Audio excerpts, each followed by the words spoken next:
60 anos de idade. Fala pessoal, tudo bem com vocês? Eu sou o Fernando e você está no INSS Sem Segredo, o novo canal do grupo INSS Passo a Passo, voltado exclusivamente para direitos de aposentados e pensionistas do INSS, que a maioria tem mais de 60 anos, por isso a gente trouxe esse assunto aqui hoje, 7 direitos para quem tem mais de 60 anos de idade e que você não faz ideia de que tem. Hoje vamos falar dos direitos dos idosos no Brasil, o que está valendo, o que não está mais, o que funciona na prática e etc. Primeira coisa que a gente tem que se basear é no Estatuto do Idoso. No Brasil, a maior conquista dos idosos foi a promulgação da Lei 10.741 de 2003, conhecida como Estatuto do Idoso. Essa lei regula os principais direitos dos idosos, os deveres da sociedade, da família e também do poder público. Afinal, quem é idoso? Isso é uma dúvida muito comum aqui no nosso canal. Por essa lei, ou seja, o Estatuto do Idoso, em vigor no Brasil, é considerado idosa a pessoa a partir dos 60 anos de idade. Então não é 55, não é 65, não é 70, é 60 anos ou mais. Entendeu até aqui? Então vamos dar continuidade aqui para saber dos direitos. Vou começar com um muito importante, principalmente agora em período aí de crise, né, que o Brasil está. Medicamento é um alto custo para os idosos, para os aposentados e pensionistas. E o artigo 15 do Estatuto do Idoso determina que cabe ao poder público fornecer aos idosos gratuitamente medicamentos, especialmente os de uso continuado, assim como próteses, órteses e outros recursos relativos ao tratamento, habilitação ou reabilitação da sua saúde. Para ter acesso aos medicamentos do programa Farmácia Popular, tanto na rede própria quanto nas farmácias privadas conveniadas ao programa, segundo o Ministério da Saúde, é preciso apenas apresentar um documento de identidade com foto, CPF e receita médica dentro do prazo de validade. Se porventura você não conseguir, principalmente se for um medicamento de alto custo, você tem que procurar a Defensoria Pública ou algum advogado da sua confiança para você conseguir fazer valer essa lei. Porque às vezes o Estado fala que não tem aquele medicamento, simplesmente porque ele é de alto custo. E aí você pode invocar aí a lei, exatamente o que eu falei, que Estatuto do Idoso, para conseguir isso mediante a justiça, certo? Esse foi o primeiro. Agora, falando na justiça, vamos a ela aqui, ó. Pouca gente sabe que a justiça é morosa, demora muito, né? Eu não vou entrar com processo, vou esperar, vou deixar aí porque demora, eu vou morrer e não vou receber, mas olha só, os idosos também têm prioridade na tramitação de processos judiciais, nos quais figure como parte ou interveniente. Para conseguir o benefício, é preciso fazer a prova da idade e requerê-lo junto à autoridade judiciária competente. Em caso de morte, a prioridade se estende ao cônjuge ou companheiro, também com mais de 60 anos. Então, muito interessante, você não precisa ficar esperando o processo na justiça, você tem prioridade também na fila de processos judiciais e poucos sabem disso. Dando continuidade aqui, transporte público.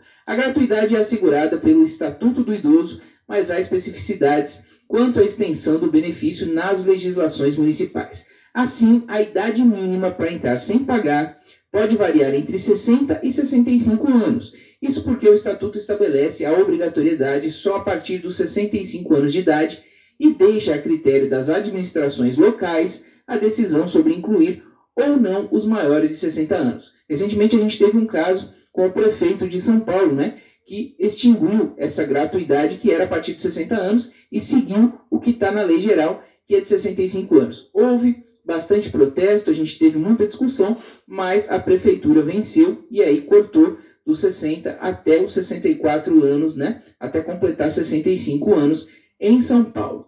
Isenção do IPTU.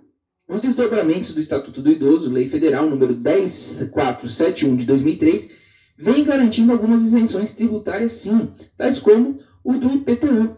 A isenção varia dependendo do município. A norma vale para as pessoas com idade acima de 60 anos, proprietárias de um só imóvel, aposentadas e com renda até 2 salários mínimos. Então não basta só ser idoso. Algumas cidades do Brasil já possuem essa isenção, como a capital paulista, Sena Madureira, no Acre, Petrópolis, no Rio de Janeiro e o Distrito Federal. Em Belo Horizonte, Minas Gerais, tramita um projeto de lei que concede essa isenção fiscal do Imposto Territorial Urbano, né? Imposto Predial Territorial Urbano, IPTU, a imóvel exclusivamente residencial com valor máximo de R$300 mil pertencente a pessoas acima de 60 anos. Então, fique de olho, procure aí na sua cidade, no seu município, para saber se já tem essa lei. Se não tiver, cobre, porque tem muito lugar já dando exemplo. Pensão alimentícia. O dever de pagar alimentos não é exclusivo dos pais, é isso mesmo.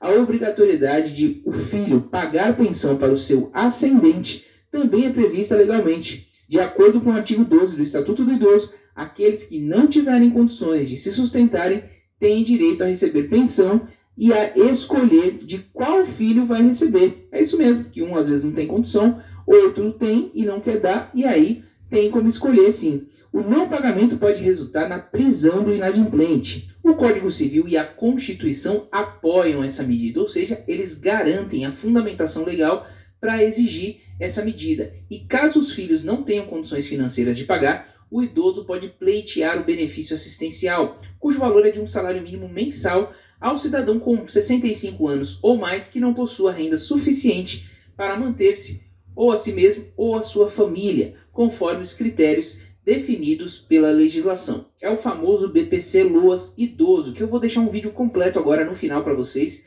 acompanharem e saberem como solicitar o passo a passo de absolutamente tudo.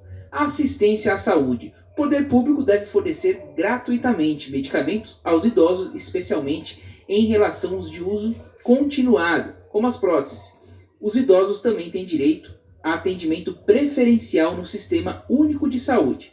Ainda que o Estatuto do Idoso vede a discriminação por parte dos planos de saúde no tocante à cobrança de valores diferenciados em razão da sua idade, a jurisprudência do STJ entende que o ajuste proporcional de preços à idade do segurado está ligado à expectativa de aumento na procura por serviços médicos.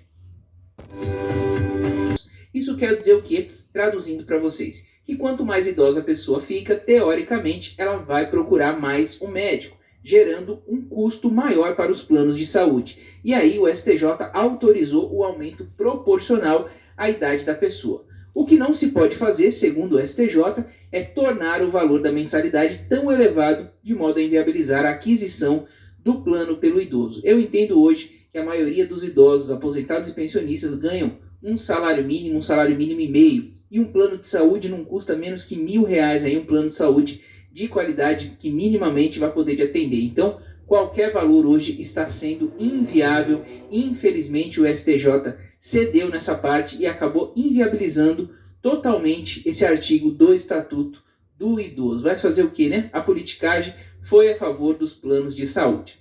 Medicamentos gratuitos. O artigo 15 do Estatuto do Idoso determina que cabe ao poder público fornecer aos idosos gratuitamente medicamentos, especialmente os de uso continuado, como as próteses, órteses e outros recursos relativos ao tratamento, habilitação ou reabilitação de sua saúde. Para ter acesso aos medicamentos do programa Farmácia Popular, tanto na rede própria quanto nas farmácias privadas conveniadas ao programa, segundo o Ministério da Saúde, é preciso apenas apresentar um documento de identidade com foto, CPF e receita médica dentro do prazo de validade. Se for um medicamento de alto custo, pessoal, e aí não conseguir, simplesmente a rede pública falar que não tem que acionar a justiça. É isso mesmo. Você procura a defensoria pública do seu município aí, ou você pode também procurar um advogado da sua confiança se você tiver condições de pagar. E falando em justiça, pouca gente sabe. Muita gente às vezes não quer entrar com processo, seja contra o INSS, seja contra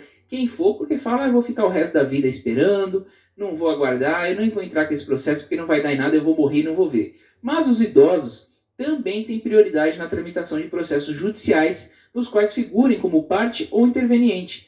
Para conseguir o benefício, é simples, é preciso apenas fazer a prova da idade através do seu documento e requerê-lo junto à autoridade judiciária competente. Ou seja, quando protocola a ação, já informa ali que é prioridade por conta da idade. Simples assim, e você já vai ter prioridade em cima de todos os outros processos que não são de pessoas idosas. Em caso de morte, a prioridade também se estende ao cônjuge ou companheiro, também com mais de 60 anos. Então, muito importante isso. Transporte público. A gratuidade é assegurada pelo Estatuto do Idoso, mas há especificidades quanto à extensão do benefício nas legislações municipais. Assim, a idade mínima para entrar sem pagar pode variar entre 60 e 65 anos. Isso porque o Estatuto estabelece a obrigatoriedade só a partir dos 65 anos e deixa a critério das administrações, né, locais o que vai fazer a decisão sobre incluir ou não os maiores de 60 anos. Isso quer dizer o quê, pessoal? Vou explicar com um exemplo prático para vocês. Em São Paulo, a gratuidade era para 60 anos ou mais no transporte público. E o prefeito Bruno Covas, que inclusive já faleceu, tirou essa gratuidade, deixando apenas 65 anos ou mais. Houve muito protesto, muita discussão, ação na justiça, mas acabou prevalecendo 65 anos de idade. Então, via de regra, 65 anos. Se a prefeitura quiser, faz 60 anos, mas não é obrigatório, certo? Vagas exclusivas. De acordo com a legislação, 5% das vagas nos estacionamentos públicos e privados devem ser exclusivas a pessoas maiores de 60 anos de idade, sinalizadas e posicionadas de forma a garantir uma maior comodidade, certo? Essa daqui muita gente já conhece. Atendimento preferencial. Segundo o Estatuto, é garantido ao idoso o atendimento preferencial e individualizado junto aos órgãos públicos e privados, ou seja, tanto público quanto privado, prestadores de serviços à população. Esse direito também é assegurado pela Lei 10.048 e pelo Decreto 5296 de 2004, que a regulamentou. E lembrando que existe a super prioridade também, pessoal, que é quem tem 80 anos ou mais. Então, se tivermos 2 idosos aguardando, seja na fila da justiça, seja na fila presencial em algum órgão público ou privado, vou dar exemplo, um banco, se tiver 2 idosos, né, um de 60 anos ou mais, mas que não chegue a 80, e outro acima de 80 anos, o de 80 anos vai ter prioridade em detrimento do outro, certo? Então, fica aqui, sobrepõe a prioridade de 80 anos ou mais, mesmo que ele tenha chegado depois, ele vai ser atendido primeiro quem tem 80 anos ou mais de quem tem entre 60 e 79 anos. Então, ficou explicado aí para vocês, como eu falei, aqui a super prioridade. E por fim aqui, ó, no caso de serviço de emergência de saúde, a prioridade de atendimento fica condicionada à avaliação médica em face da gravidade dos casos a atender. O artigo 16 do Estatuto assegura o direito ao acompanhante, a quem deverá ser garantidas condições adequadas para a sua permanência no local. Então, pessoal, é isso que a gente tinha para tratar aqui com vocês hoje. Espero que vocês tenham gostado